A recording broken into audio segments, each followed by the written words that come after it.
જય શ્રીમન નારાયણ.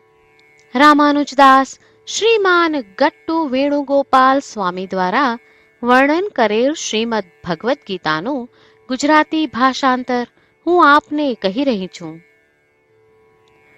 અધ્યાય 18 મોક્ષ સંન્યાસ યોગ. શ્લોક 18.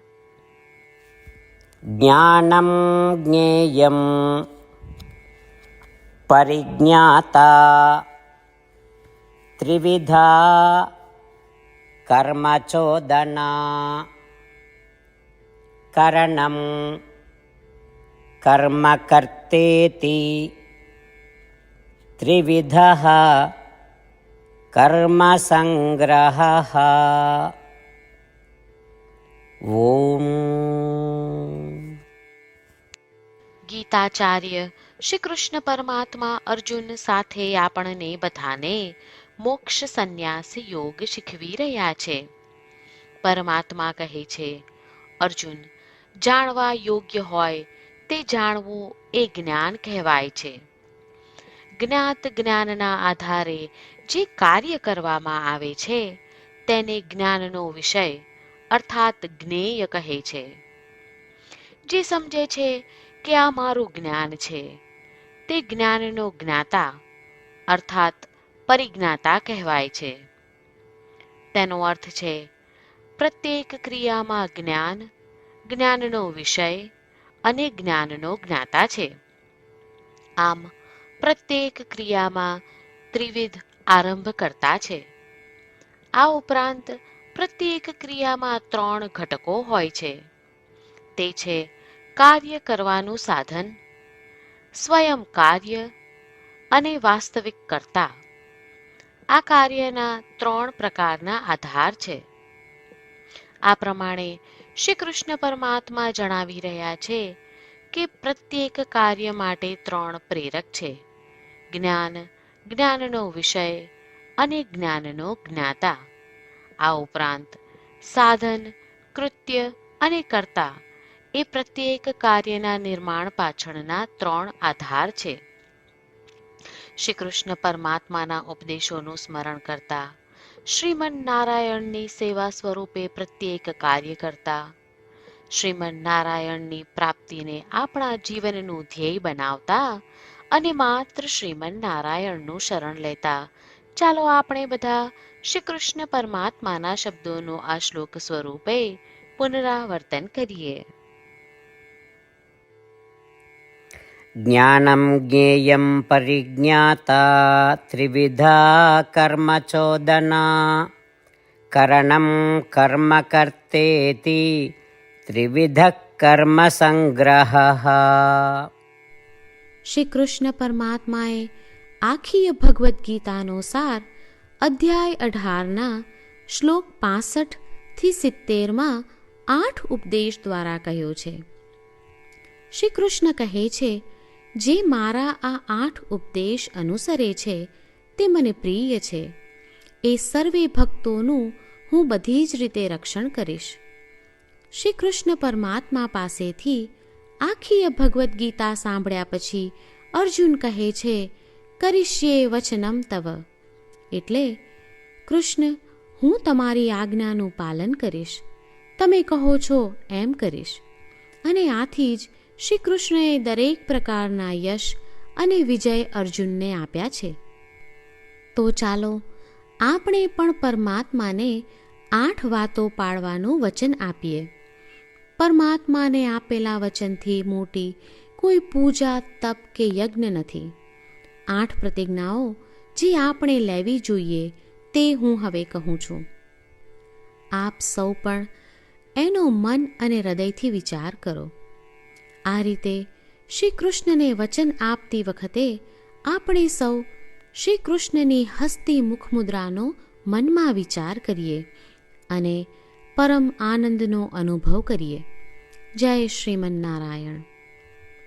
આપણા 8 વચનો આ પ્રમાણે છે.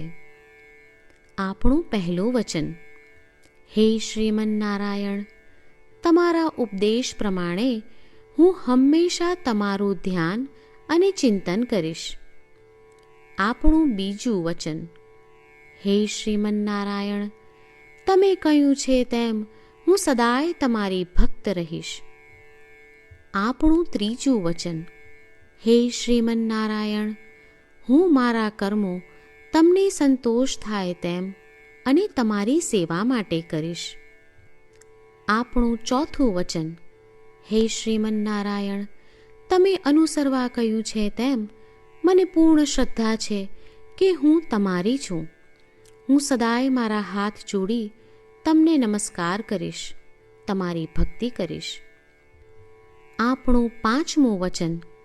હે શ્રીમન્નારાયણ, હું તમારા શબ્દો યાદ કરું છું.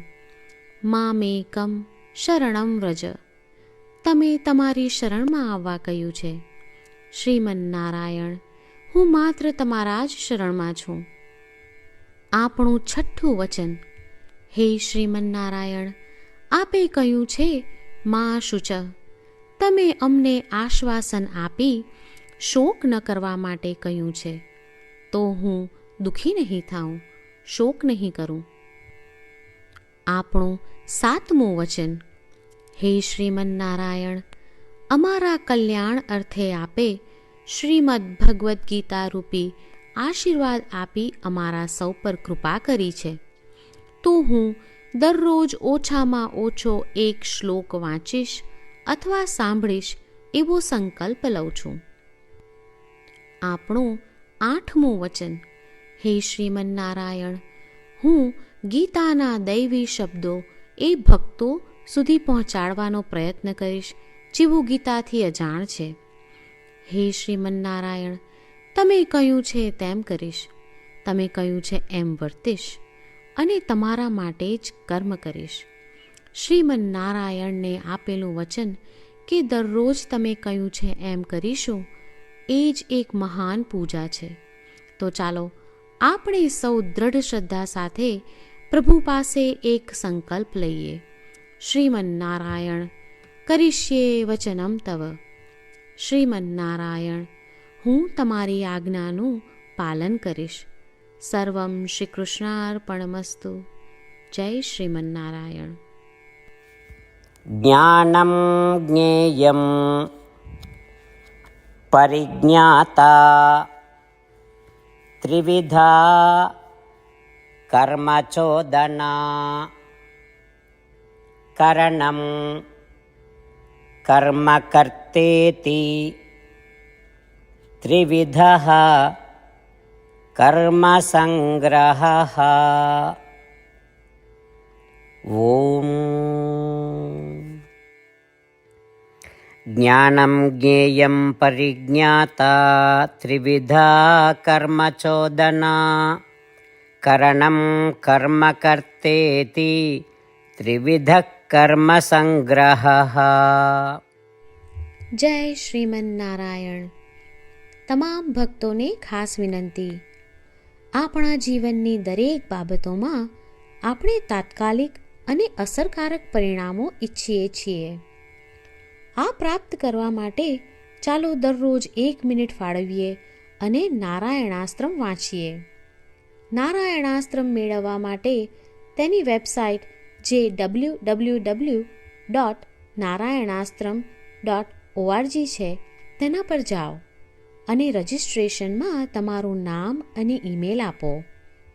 તમે આપેલા ઈમેલ પર તમને નારાયણાસ્ત્રમ PDF પ્રાપ્ત થશે. પીડીએફમાં રામાયણનો 1 શ્લોક, ગીતાનો 1 શ્લોક અને એક વિષ્ણુ નામ છે. આ 3ને નારાયણાસ્ત્રમ કહેવામાં આવે છે. દરેક વ્યક્તિને આ શ્લોકોનું અલગ અલગ સંયોજન પ્રાપ્ત થાય છે.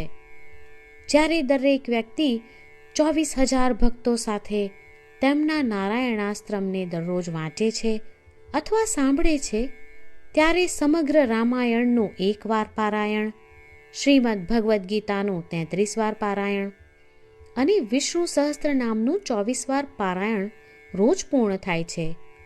આ એક અદ્ભુત અને અસાધારણ પરિણામ છે. તેથી તમે અને તમારા પરિવારના સભ્યો તરત જ વેબસાઇટ પર જાઓ અને તમારું નારાયણાસ્ત્રમ મેળવો. જય શ્રીમન્નારાયણ.